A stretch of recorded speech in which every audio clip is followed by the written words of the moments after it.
ఇప్పటికే పవన్ కళ్యాణ్ గారు, చంద్రబాబు గారు ఒక మంచి స్టాండ్‌తో అయితే ఉన్నారు. ఏంటి? దీర్ఘకాలిక వ్యూహం. అది 15 ఏళ్ళు అవ్వచ్చు, 20 ఏళ్ళు అవ్వచ్చు, 30 ఏళ్ళు అవ్వచ్చు. ఖచ్చితంగా ఈ పొత్తు ఇలాగే కొనసాగుతుంది. వైసీపీ ఎప్పటికీ అధికారంలోకి రాకుండా ఉండాలంటే ఈ పొత్తు అవసరం. అలాగే రాష్ట్ర అభివృద్ధికి సంబంధించి కేంద్ర సహకారం కూడా ఎప్పుడూ ఉండాలంటే ఈ పొత్తు అవసరం. రాష్ట్ర ప్రయోజనాలు, పార్టీ ప్రయోజనాలు, అన్ని ప్రయోజనాలు చూసుకుంటే పొత్తు చాలా కీలకం అనేది.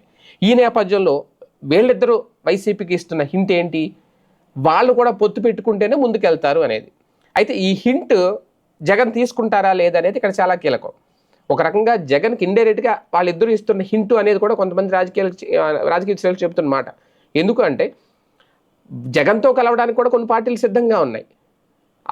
సిపిఐ కూడా రెడీ అవుతుందని ఒక ప్రచారం జరుగుతుంది. తాజాగా సిపిఐ రాష్ట్ర కార్యదర్శిని కూడా మార్చడానికి కారణం అదే. అది కూడా కడప జిల్లాకు సంబంధించిన వ్యక్తిని వేశారు. మొన్నటి వరకు మధు అనే ఆయన ఉండేవారు అప్పట్లో వైసీపీ అధికారంలో ఉన్నప్పుడు కూడా ఆ పార్టీకి సంబంధించి. ఇప్పుడు మార్చారు. ఆ మార్పు కూడా కారణం అది. అలాగే ఇంకొన్ని పార్టీలు ఉన్నాయి.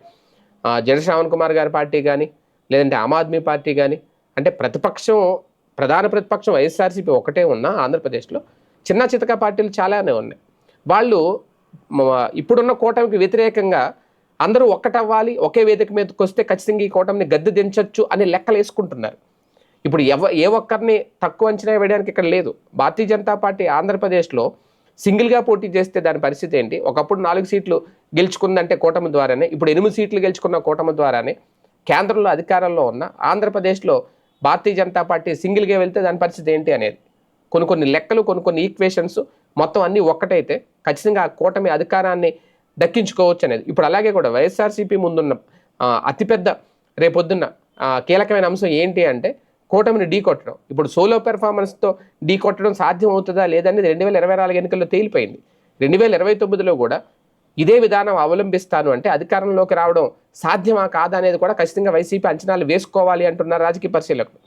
అందుకే ఈ చిన్న చితక పార్టీలతో ఖచ్చితంగా జత కడితే కనుక ఖచ్చితంగా అధికారంలోకి వస్తారు అనేది కొంతమంది అంచనా. లేదు, ఒక బలమైన ప్రతిపక్షంగా ప్రధాన ప్రతిపక్ష హోదాలో కూర్చోడానికైనా అవకాశం వస్తుంది అనేది. ఎందుకంటే మరి ఇప్పుడు 11 స్థానాలకు పడిపోయారు. ఆ 11 స్థానాలు పునరుద్ధరించుకోవాలి, నువ్వా నేనని ఒక టఫ్ ఫైట్ ఇవ్వాలి అంటే ఖచ్చితంగా ఇప్పుడున్న పరిస్థితుల్లో అందరూ కలిసి ఒకే వేదిక మీదకి రావడం అనేది చాలా అవసరం అనేది. మరి దానికి ఒక రకంగా వాళ్ళకున్న స్టాండ్ని మార్చుకొని సింగిల్గానే వెళ్ళాలి, మేము సింగిల్గానే వస్తాం అనే స్టాండ్ను మార్చుకొని అందరితో జత కడతారా? ప్రధానంగా కాంగ్రెస్ ఒక దీర్ఘకాలిక శత్రువు వైఎస్ఆర్సీపీకి.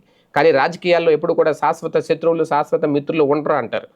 అదే పద్ధతిలో వైఎస్ఆర్సీపీ కూడా ఆ శత్రుత్వాన్ని పక్కన పెట్టి ఒక అడుగు ముందుకేస్తుందా అనేది కూడా ఇక్కడ వేచి చూడాల్సిన అంశం.